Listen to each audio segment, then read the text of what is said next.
Assalamualaikum warahmatullahi wabarakatuh.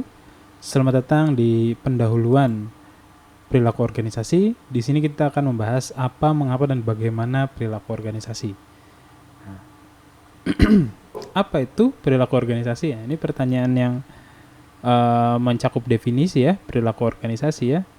Jadi yang pertama itu kita bisa melihat di sini ada definisi yang disampaikan oleh Robbins, unit sosial sengaja untuk didirikan jangka waktu relatif lama dan lain sebagainya. Lalu Richard L. Dev mengatakan entitas sosial yang berorientasi pada tujuan suatu sistem. Lalu David Charrington mengatakan sistem sosial yang didirikan manusia beranggotakan sekelompok manusia dan lain sebagainya. Lalu ada Ksarniaskwa George, unit sosial atau entitas yang didirikan manusia untuk jangka waktu yang relatif lama. Nah, intinya apa sih Pak? Intinya apa? Intinya itu gini, perilaku organisasi itu berkaitan dengan cara orang bertindak dan beraksi dalam semua jenis organisasi, baik organisasi laba ataupun nirlaba. Jadi kalau organisasi laba itu berarti kan perusahaan, kalau nirlaba itu bisa yayasan seperti itu. Nah, semua berkaitan dengan kehidupan organisasi dalam pekerjaan, pelatihan, perlindungan, pengembangan, penyuluhan, dan lain sebagainya itu dibahas di perilaku organisasi. Nah, luas banget dong. Iya Pak, kenapa ya Pak? Luas banget ya. Terus pertanyaannya kenapa harus belajar kalau luas begini?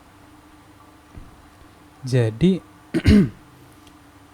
tujuan akhir dari ilmu perilaku organisasi tidak lain dan tidak bukan adalah kinerja organisasi. Dan kinerja hanya bisa dihasilkan dari perilaku individu yang produktif. Oh Pak, berarti ada perilaku yang tidak produktif? Banyak. Nanti kita bisa melihat dari sudut pandang individu, kelompok, dan organisasi. Bedanya apa Pak?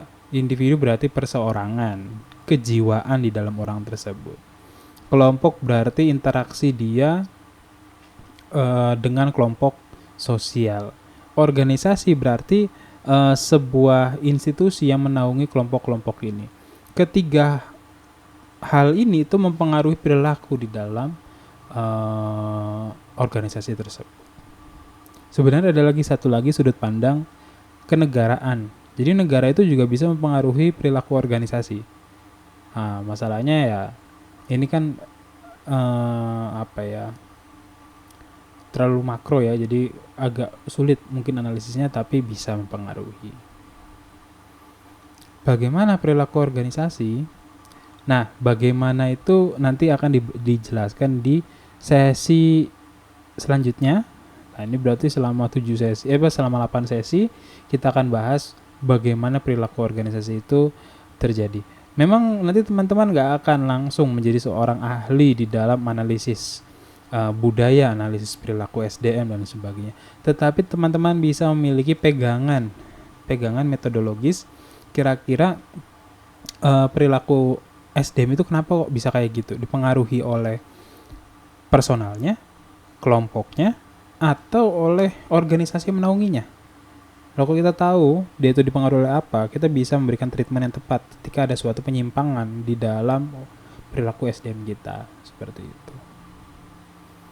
Oke, saya tutup dengan sebuah kata-kata mutiara ya, kata-kata terakhir. Semakin banyak organisasi yang bergerak untuk kepentingan masing-masing, menunjukkan semakin buruk organisasi tersebut. Sebaliknya, semakin banyak anggota organisasi yang bergerak untuk kepentingan bersama, maka semakin bagus organisasi tersebut. Sekian untuk pendahuluan yang saya sampaikan di sesi 0 kali ini. Kurang lebihnya saya mohon maaf. Wassalamualaikum warahmatullahi wabarakatuh. Sampai jumpa di sesi berikutnya.